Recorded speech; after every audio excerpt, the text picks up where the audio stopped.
Hello friends, welcome to my channel. ಎಲ್ಲರೂ ಹೇಗಿದ್ದೀರಾ? Hope ಎಲ್ಲರೂ ಚೆನ್ನಾಗಿದ್ದೀರಾ ಅಂತ.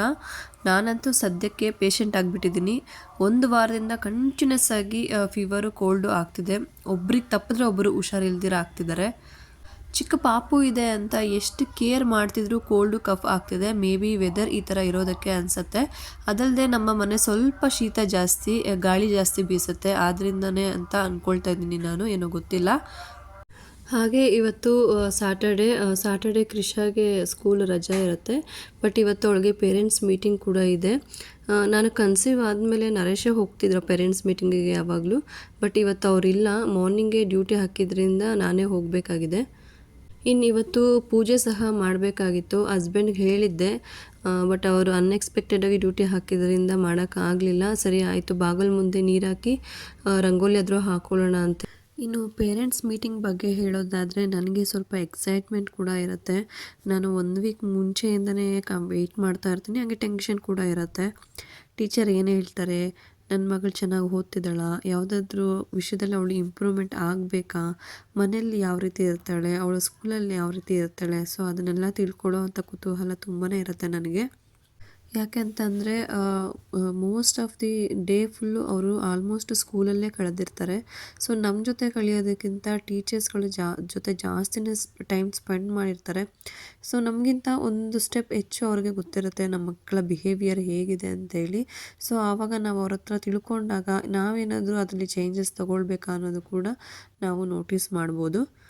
ಇನ್ನು ಮಕ್ಕಳ ಎಜುಕೇಷನ್ನಲ್ಲಿ ಸ್ಕೂಲ್ ಮಾತ್ರನೇ ಇಂಪಾರ್ಟೆಂಟ್ ಆಗಲ್ಲ, ಪೇರೆಂಟ್ಸ್ ಕೂಡ ಈಕ್ವಲ್ ಆಗಿ ಇಂಪಾರ್ಟೆನ್ಸ್ ಕೊಡಬೇಕಾಗತ್ತೆ.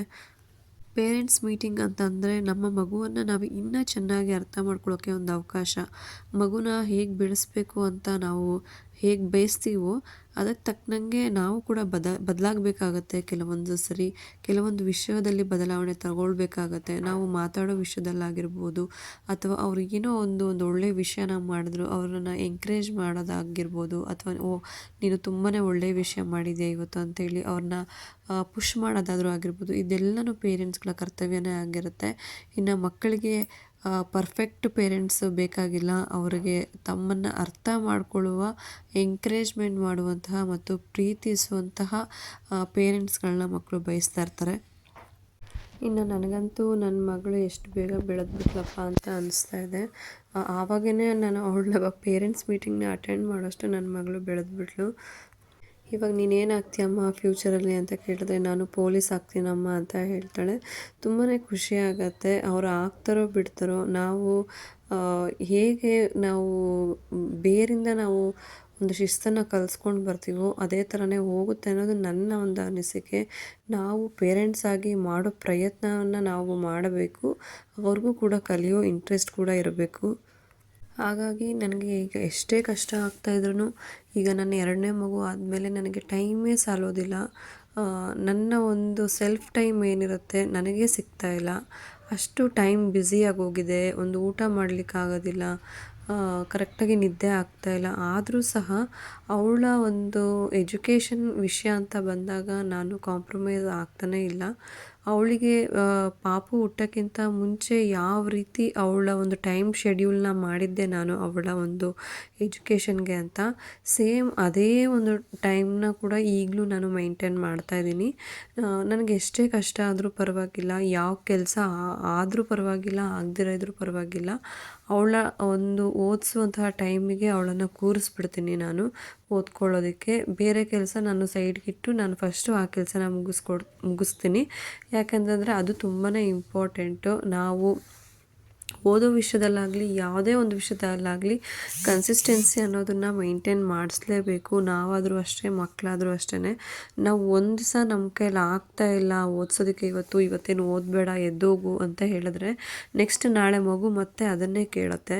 ಸೊ ಹಾಗಾಗಿ ನಾನೇನು ಮಾಡ್ತೀನಿ ಅಂದರೆ, ಬೇರೆ ಕೆಲಸ ಯಾವುದು ಆಗದಿರೋ ಇದ್ರೂ ಪರವಾಗಿಲ್ಲ, ಅವಳು ಓದಿಸುವಂತಹ ಕೆಲಸನ ಮಾತ್ರ ನಾನು ಆ ಟೈಮಿಂಗ್ಸ್ಗೆ ಮಾಡ್ತೀನಿ. ಇನ್ನು ಮತ್ತೆ ಅವಳದು ಆ ಕೆಲಸ ಆದಮೇಲೆ ನಾನು ಬೇರೆ ನನ್ನ ಕೆಲಸನ ನಾನು ಮಾಡ್ಕೊಳ್ತೀನಿ.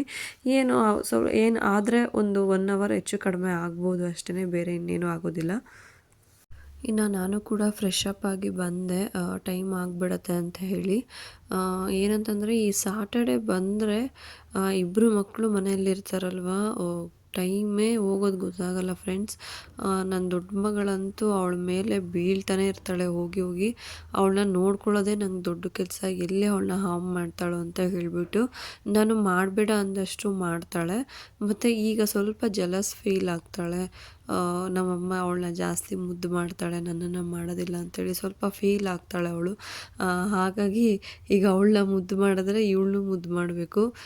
ಏನೂ ಮಾಡೋಕ್ಕಾಗಲ್ಲ. ಯಾಕೆ ಅಂತಂದರೆ ಅವಳಿಗೆ ಅನಿಸ್ಬಾರ್ದು ಇವಳು ಬಂದಾದಮೇಲೆ ನಮ್ಮಮ್ಮ ನನ್ನನ್ನು ಕಡಿಮೆ ಮಾಡ್ತಿದ್ದಾಳೆ ಅಂತೇಳಿ. ಸೊ ಎರಡೂ ಮ್ಯಾನೇಜ್ ಮಾಡಬೇಕು ಅಂತ ಹೇಳ್ಬಿಟ್ಟು ಆದಷ್ಟು ಮ್ಯಾನೇಜ್ ಮಾಡೋಕ್ಕೆ ಟ್ರೈ ಮಾಡ್ತೀನಿ. ನಿಮಗೆ ಯಾರೆಲ್ಲ 2 ಕಿಡ್ಸ್ ಇದ್ದಾರೆ, ಸೊ ನೀವು ಇದನ್ನೆಲ್ಲ ಫೇಸ್ ಮಾಡಿದ್ದೀರಾ, ಯಾವ ರೀತಿ ಹ್ಯಾಂಡಲ್ ಮಾಡಿದ್ರಿ ನನಗೆ ಕಮೆಂಟಲ್ಲಿ ತಿಳಿಸಿ. ಇನ್ನು ಹೊಸ್ಲಿಗೂ ಕೂಡ ಅರಿಶಿನ ಕುಂಕುಮ ಇಟ್ಬಿಡೋಣ ಅಂತ ಹೇಳಿಬಿಟ್ಟು ಅರಿಶಿನ ಕುಂಕುಮ ಹೂವನ್ನೆಲ್ಲ ತೊಗೊಂಡು ಬಂದು ಇಟ್ಕೊಳ್ತಾ ಇದ್ದೀನಿ.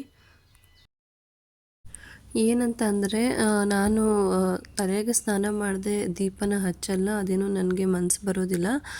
ಹಾಗಾಗಿ ನಾನು ರಂಗೋಲಿನ ಚಿಕ್ಕದಾಗಿ ಹಾಕ್ಕೊಂಡೆ ಅಷ್ಟೇ. ಮತ್ತು ನಾನು ರಂಗೋಲಿ ಬಿಡೋದಲ್ಲಿ ಎಕ್ಸ್ಪರ್ಟ್ ಏನಲ್ಲ. ರಂಗೋಲಿ ಹಾಕುವೆಲ್ಲ ನಾ ಹಾಕುವಾಗನೆಲ್ಲ ನನಗೆ ಒಂದು ಇನ್ಸಿಡೆಂಟ್ ನೆನಪಾಗುತ್ತೆ. ನಾನು ಹೊಸ್ದಾಗಿ ಮದುವೆ ಆಗಿ ಮೊದಲನೇ ದಿವಸ ಸೇರು ಹೊದಿಯೋಕ್ಕೆ ಹೋಗ್ತೀವಲ್ಲ ನಮ್ಮ ಅತ್ತೆ ಮನೆಗೆ, ಅಲ್ಲಿ ಹೋದಾಗ ನನಗೆ ಹೊಸಲ ಮುಂದೆ ರಂಗೋಲಿ ಹಾಕಮ್ಮ ಅಂತ ಕೇಳಿ ರಂಗೋಲಿ ಕೊಟ್ಟರು. ನನಗೆ ಒಂದು ಲೈನ್ ಸಹ ಹಾಕಕ್ಕೆ ಬರಲಿಲ್ಲ. ಆ ದಿವಸಗಳನ್ನ ನನಗೆ ನೆನೆಸ್ಕೊಂಡ್ರೆ ನನ್ನ ಬಗ್ಗೆ ನನಗೆ ಶೇಮ್ ಆಗುತ್ತೆ ಇವಾಗ.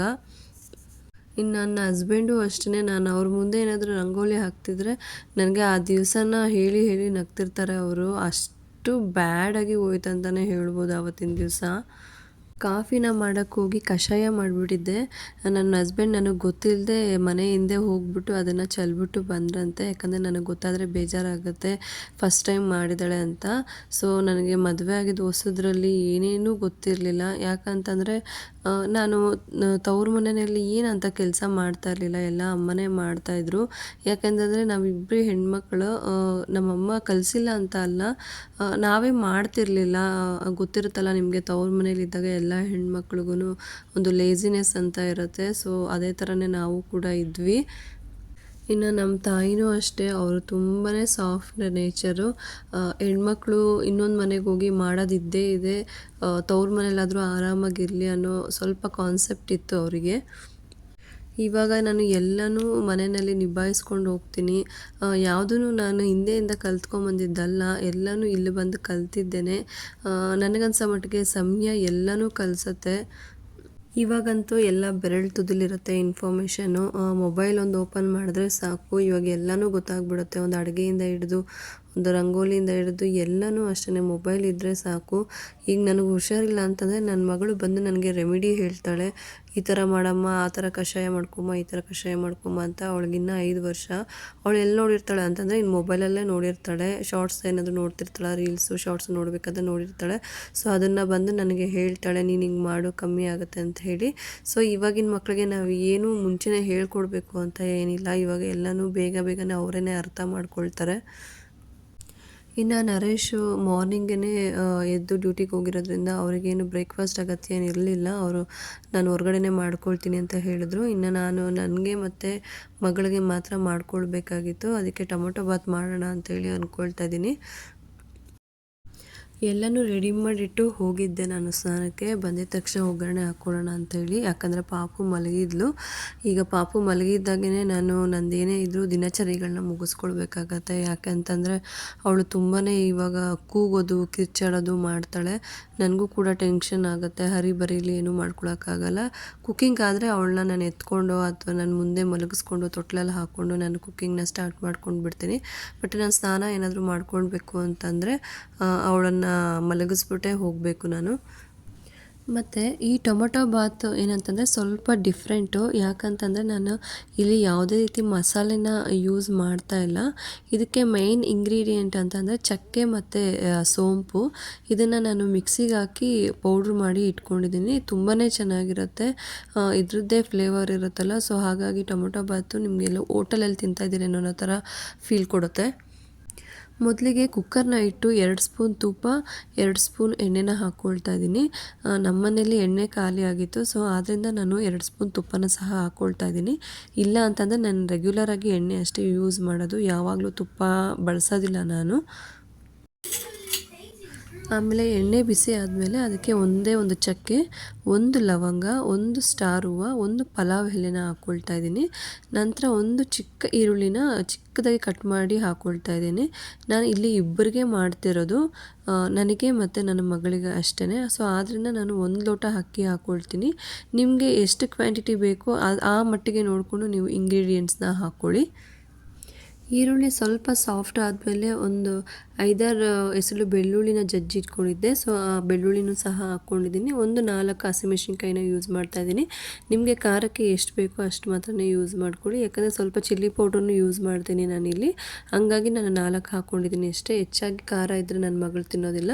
ಮತ್ತು ರುಚಿಗೆ ಸ್ವಲ್ಪ ಒಂದಷ್ಟು ಉಪ್ಪು ಹಾಕ್ಕೊಂಡಿದ್ದೀನಿ. ಇವಾಗ 2 ಟೊಮೊಟೊನ ಚಿಕ್ಕದಾಗಿ ಕಟ್ ಮಾಡಿ ಹಾಕ್ಕೊಳ್ತಾ ಇದ್ದೀನಿ. ನಾನಿಲ್ಲಿ ನಾಟಿ ಟೊಮೊಟೊನ ತೊಗೊಂಡಿದ್ದೀನಿ, ನೀವು ಫಾರಮ್ ಟೊಮೊಟೊ ತೊಗೊಂಡ್ರೆ ಇನ್ನೂ ಚೆನ್ನಾಗಿರುತ್ತೆ.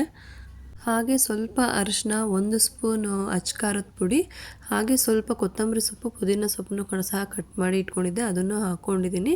ನಾನಿಲ್ಲಿ ಬಟಾಣಿನ ಯೂಸ್ ಮಾಡ್ತಾಯಿದ್ದೀನಿ. ನನಗೆ ಬಟಾಣಿ ಇಷ್ಟ ಆಗುತ್ತೆ. ನೀವು ಹಸಿ ಬಟಾಣಿ ಯೂಸ್ ಮಾಡಿಕೊಂಡ್ರೆ ಇನ್ನೂ ಚೆನ್ನಾಗಿರುತ್ತೆ. ನಾನಿಲ್ಲಿ ಒಣಗಿರೋ ಬಟಾಣಿನ ರಾತ್ರಿನೇ ನೆನೆಸಿಟ್ಟಿದ್ದೆ. ಸೊ ಆ ಬಟಾಣಿನ ಹಾಕ್ಕೊಂಡು ಚೆನ್ನಾಗಿ ಫ್ರೈ ಮಾಡ್ಕೊಳ್ಳಿ.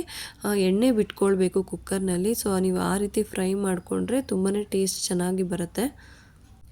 ಈಗ ನಾನು ಚಕ್ಕೆ ಮತ್ತು ಇದು ಸೋಂಪನ್ನ ಪುಡಿ ಮಾಡಿ ಇಟ್ಕೊಂಡಿದ್ನಲ್ಲ, ಸೊ ಅದನ್ನು ನಾನು ಇಲ್ಲಿ ಸೇರಿಸ್ಕೊಳ್ತಾ ಇದ್ದೀನಿ. ನಾನು ಇಲ್ಲಿ ಒಂದು 3 ಸ್ಪೂನ್ ಆಗೋಷ್ಟು ಸೋಂಪನ್ನ ತೊಗೊಂಡಿದ್ದೆ, ಒಂದು ದೊಡ್ಡ ಚಕ್ಕೆನ ತೊಗೊಂಡಿದ್ದೆ. 1 ಲೋಟಕ್ಕೆ ಅಷ್ಟು ಹಾಕ್ಕೊಂಡ್ರೆ ಸಾಕು. ಇನ್ನು ನಾನು 1 ಲೋಟ ಅಕ್ಕಿನ ಆಲ್ರೆಡಿ ತೊಳೆದಿಟ್ಟಿದ್ದೆ. ಮುಂಚೆನೇ ತುಂಬ ಹೊತ್ತು ತೊಳೆದಿಟ್ಬೇಡಿ, ನೀವು ಜಸ್ಟ್ ಇನ್ನೇನು ಹಾಕ್ತೀರಾ ಅನ್ನುವಾಗ ತೊಳೆದಿಟ್ಕೊಂಡ್ರೆ ಸಾಕು. ನೀವು ಅಕ್ಕಿನ ಸೇರಿಸ್ಕೊಂಡು ನಾನು ಅದಕ್ಕೆ ಸಾಕಾಗುವಷ್ಟು ನೀರನ್ನು ಸೇರಿಸ್ಕೊಳ್ತಾ ಇದ್ದೀನಿ. ನಾನು ಈ ಲೋಟದಲ್ಲಿ ಅಕ್ಕಿನ ಹಾಕ್ಕೊಂಡಿದ್ದೆ. ಸೊ ಅದೇ ಲೋಟದಲ್ಲಿ 2.5 ಲೋಟ ಅಷ್ಟು ನೀರು ಹಾಕ್ಕೊಳ್ತಾ ಇದ್ದೀನಿ. ನೀರು ಹಾಕ್ಕೊಂಡು ಮತ್ತೆ ಉಪ್ಪು ಖಾರ ಚೆಕ್ ಮಾಡಿ, ಸ್ವಲ್ಪ ಉಪ್ಪು ಕಡಿಮೆ ಇತ್ತು ಅಂತೇಳಿ ಉಪ್ಪನ್ನು ಕೂಡ ಸೇರಿಸ್ಕೊಂಡೆ. ಈಗ ಲಿಡ್ನ ಕ್ಲೋಸ್ ಮಾಡಿ 2 ಕೂಗು ಬಂದರೆ ಸಾಕು. ನೀವು ಕುಕ್ಕರ್ ಮುಚ್ಚಳನ ಮುಚ್ಚೋಕ್ಕಿಂತ ಮುಂಚೆ ನೀರು ಚೆನ್ನಾಗಿ ಕುದಿ ಬಂದಿರಬೇಕು. ನೀರು ಕುದಿ ಬಂದ ನಂತರ ಮುಚ್ಚಳ ಮುಚ್ಚೋದ್ರಿಂದ ಮಸಾಲೆ ಎಲ್ಲ ರೈಸ್ಗೂ ಕ್ಲೀನಾಗಿ ಸ್ಪ್ರೆಡ್ ಆಗಿರುತ್ತೆ. ನೋಡಿ ಎಷ್ಟು ಚೆನ್ನಾಗಿ ಉದ್ರುದ್ರಾಗಿ ಆಗಿದೆ ಟೊಮೊಟೊ ಬಾತು. ಸ್ವಲ್ಪನೂ ತಳನೇ ಹಿಡ್ದಿಲ್ಲ. ತುಂಬಾ ಕ್ವಿಕ್ಕಾಗಿ ಈಸಿಯಾಗಿ ಮಾಡ್ಕೊಳ್ಬೋದು. ಮಕ್ಳಿಗೂ ಕೂಡ ತುಂಬಾ ಚೆನ್ನಾಗಿರುತ್ತೆ. ಇದ್ರ ಜೊತೆಗೆ ಮೊಸರು ಬಜ್ಜಿ ಅಥವಾ ಚಟ್ನಿ ಜೊತೆಗೆ ಸರ್ವ್ ಮಾಡಿದ್ರೆ ತುಂಬಾ ಚೆನ್ನಾಗಿರುತ್ತೆ ತಿನ್ನಲಿಕ್ಕೆ.